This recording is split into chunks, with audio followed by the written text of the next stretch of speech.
प्रिय छात्रों नमस्कार। हम लोग प्रश्नावली 6.1 कर रहे हैं, जिसमें पहला क्वेश्चन दिया गया है। आकृति 6.13 में रेखाएं ए बी और सी डी बिंदु ओ पर प्रतिच्छेद करती हैं। यदि कोण ए ओ सी प्लस कोण बी ओ ई बराबर 70 अंश और कोण बी ओ डी बराबर 40 अंश है, तो कोण बी ओ ई और कोण सी ओ ई ज्ञात कीजिए। तो सबसे पहले तो हम लोग इसमें हमें ये चित्र दिया गया है, तो इसमें लिखा है कि ए बी और सी डी बिंदु ओ पर प्रतिच्छेद करती हैं। देख लीजिए, ये है ए बी, ये है ए बी रेखा और ये है सी डी रेखा। ये बिंदु ओ पर प्रतिच्छेद करती है। साथ ही साथ इसमें दिया गया है कोण ए ओ सी प्लस कोण बी ओ ई बराबर 70 अंश।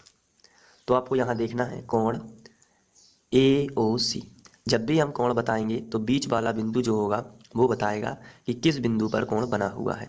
बाकी दो ये हैं, ये उन किरणों के नाम बताएगा कि कहाँ से कहाँ तक है। जैसे कोण ए ओ सी, चलिए इसको देख लेते हैं। ए ओ सी, ये आपका बना हुआ है कोण ए ओ सी। तो ये वाला जो कोण है, साथ ही साथ कोण बी ओ ई, बी ओ ई। अब ये दोनों जो कोण हैं, पहला कोण है ए ओ सी, ये वाला कोण, और दूसरा कोण जो है उसको देख लेते हैं।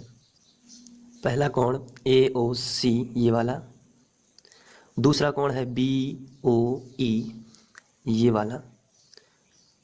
इन दोनों का योग कितना दिया है? कोण ए ओ सी बी ओ ई बराबर 70 अंश। ये दोनों का योग दिया गया है। तो अब आप लोग यहाँ लिख सकते हैं हल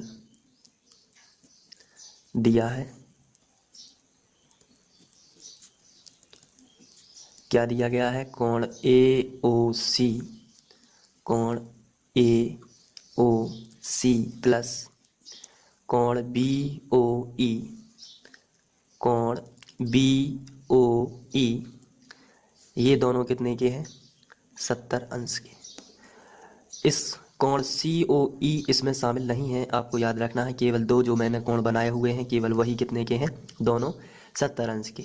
ये वाला कोण जो है ये 70 अंश का नहीं है, ये हमें अभी पता नहीं है, इसको ज्ञात करना है।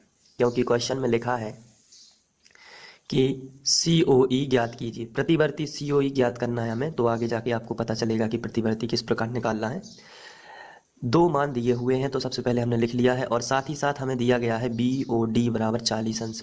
तो इसको हम लोग बाद में लिखेंगे। सबसे पहले इन दो कोणों की सहायता से हम ये तीसरा कोण सी ओ ई निकाल सकते हैं। सी ओ ई यानी कि ये वाला कोण जो हमें निकालना है, ये हम निकाल सकते हैं। चलिए देखते हैं कैसे। तो यदि हम ध्यान से देखें, ए ओ बी एक रेखा है। तो यदि हम इसी चित्र में ध्यान से देखें तो ये इस तरीके का ए ओ बी एक रेखा है। ए ओ बी आप अपने चित्र में देख सकते हैं।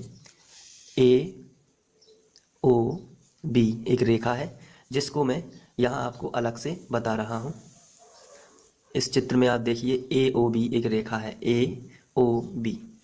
तो क्या होता है, इस पर जो कोण बनेगा वो ऋजु कोण कहलाता है। हम लोगों ने भूमिका पढ़ी हुई है अध्याय 6 की। तो ये क्या कहलाता है? ऋजु कोण।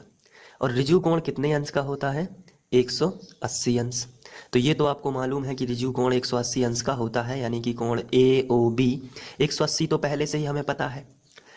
और हमें इनके दो कोणों का योग भी पता है। ए ओ सी जो हमने यहाँ बनाया हुआ है, और बी ओ ई जो नीले पेन से बने हुए हैं, ये दोनों का हमें योग पता है, और ये है 70। तो हम तीसरा निकाल सकते हैं बड़ी ही आसानी से। तो चलिए हम यहाँ लिखेंगे अब कोण ए ओ सी प्लस बी ओ ई बराबर 90 अंश। चूँकि ए ओ बी एक रेखा है, एक रेखा है, इसलिए कोण ए ओ बी बराबर हो जाएगा 180 अंश के। क्योंकि ये जो ए ओ बी है, उसी चित्र में ए ओ बी की यदि बात करें हम लोग, तो वो एक रेखा है। तो कोण ए ओ बी 180 अंश का हो जाएगा। लेकिन जो ये कोण ए ओ बी है ये 3 कोणों से मिलकर बना हुआ है, तो हम इसकी जगह पर वो 3 कोण लिख सकते हैं। वो कोण कौन कौन से हैं चलिए देख लेते हैं।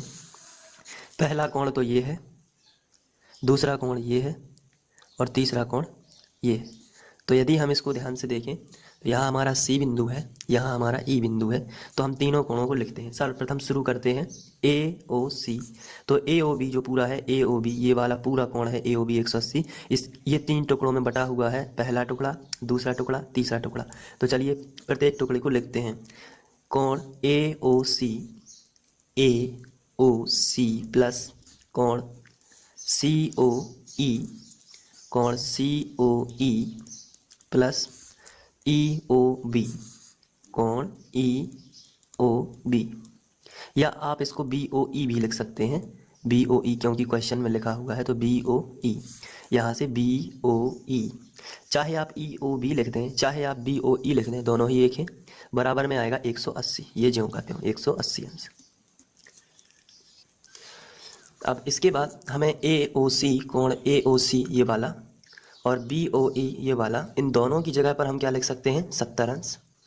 तो हम इन दोनों की जगह पर पहला कोण और दूसरा कोण, इन दोनों की जगह पर हम क्या लिख सकते हैं 70 अंश।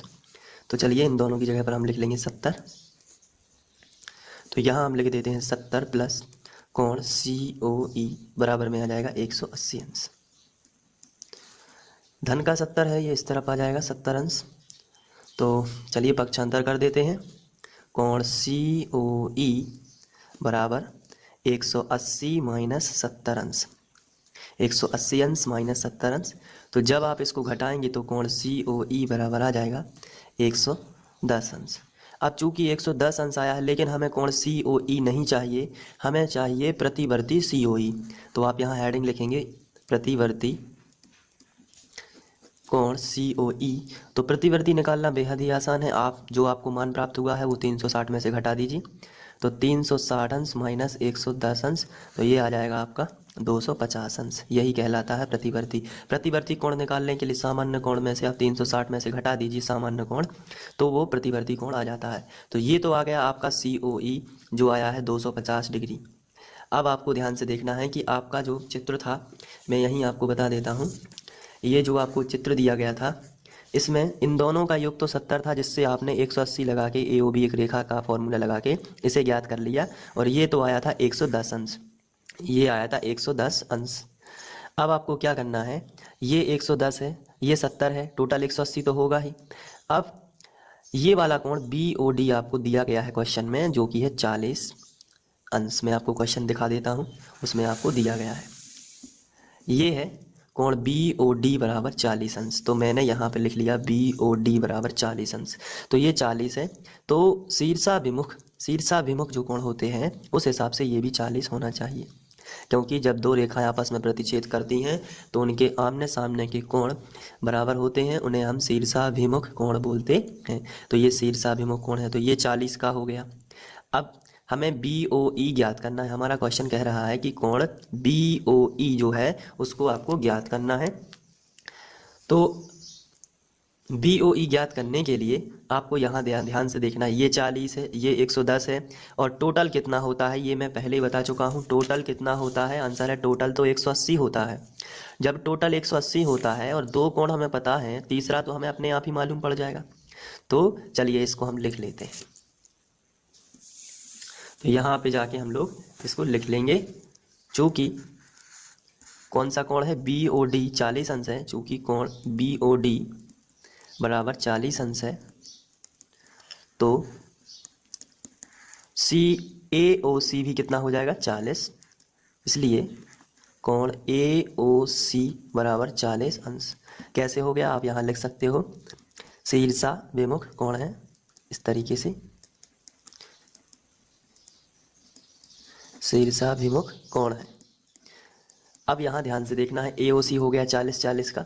तो अब हम लिखेंगे 40 प्लस 110 प्लस कोण बी ओ ई बराबर कितना हो जाएगा 180। तो आप वैसा भी लिख सकते हैं, नहीं तो आप इस तरीके से कर सकते हो। यहाँ पे चूंकि ए ओ बी एक रेखा है इसलिए ए ओ बी बराबर 180 है, लेकिन ए ओ बी 3 कोणों से मिलकर बना है, ए ओ सी, सी ओ ई और ई बी ओ ई। तो इस हिसाब से जब आप इन दोनों के मान रख दोगे तो ये तो अपने आप ही मिल जाएगा। या फिर आप डायरेक्ट भी कर सकते हो कि इन दोनों का योग तो 70 था, तो जब ये 40 है तो ये कितना हो जाएगा, 30 हो जाएगा। जैसे भी आपको करना है, चलिए करते हैं। या फिर आप इसको समीकरण बना सकते हो, ये जो था इसमें आप समीकरण, चूंकि ए ओ सी आपको मालूम पड़ गया है कि 40 है, तो यहाँ रख सकते हो। चलिए मैं ऐसे ही करा देता हूँ। ये जो समीकरण है ये क्वेश्चन से दिया गया था हमें, तो हम इसको समीकरण 1 बना लेते हैं। अब हम यहीं क्या करेंगे, मैं यहाँ शॉर्ट में कर देता हूँ, आप यहाँ लिखोगे समीकरण 1 से, और समीकरण 1 से आप लिखने के बाद ए ओ सी जो है इसकी वैल्यू हमें शीर्षाभिमुख से पता चल गई है, कितनी है, 40, ए ओ सी 40, तो बी ओ ई हमें अपने आप ही मिल जाएगा। तो चलिए इसकी जगह पर कितने लिख देना है आपको, 40 प्लस बी ओ ई हमें ज्ञात करना है बराबर 70, तो कोण बी ओ ई हमें ज्ञात करना है और बराबर में ले लेते हैं 70। तो कोण बी ओ ई बराबर 70 माइनस हो जाएगा 40, ये इस तरफ आ जाएगा तो माइनस हो जाएगा, तो कोण बी ओ ई बराबर आ जाएगा 70 में से 40 जाएगा तो 30 अंश। तो इस तरीके से आप 30 अंश ये बी ओ ई ज्ञात कर सकते हैं, और ये जो आपका है प्रतिवर्ती ये सी ओ ई, तो इसके आंसर हो जाएंगे दो, एक तो हो जाएगा 250 और दूसरा हो जाएगा 30 अंश। तो इस तरीके से आप इस क्वेश्चन को सॉल्व कर सकते हो। ये बहुत ही सिंपल क्वेश्चन था, ये समझाने की दृष्टि से थोड़ा बड़ा क्वेश्चन हो गया है, लेकिन यदि आपको एक बार समझ में आ जाता है तो आप बहुत ही आसानी से इसको कर सकते हैं। ये समझने की दृष्टि से बहुत ही सिंपल है और आप इसको कर सकते हैं। तो रिवाइज करने के लिए मैं थोड़ा सा आपको बता देता हूँ, इन दोनों कोणों का योग आपको दिया गया था 70, तो आपको 180 वाला फॉर्मूला लगा के ये वाला कोण ज्ञात कर लेना है। उसके बाद बी और डी आपको दिया गया है 40, तो 40 से हिसाब से ये भी 40 हो जाएगा, क्योंकि इन दोनों का योग 70 था इसलिए 40 ये है, तो ये अपने आप 30 हो जाएगा। ये इसका सारांश हो जाता है, और इस तरीके से आपको जो समझ के है सॉल्व कर लेना है। चलिए बढ़ते हैं अगले क्वेश्चन की ओर। Thank you.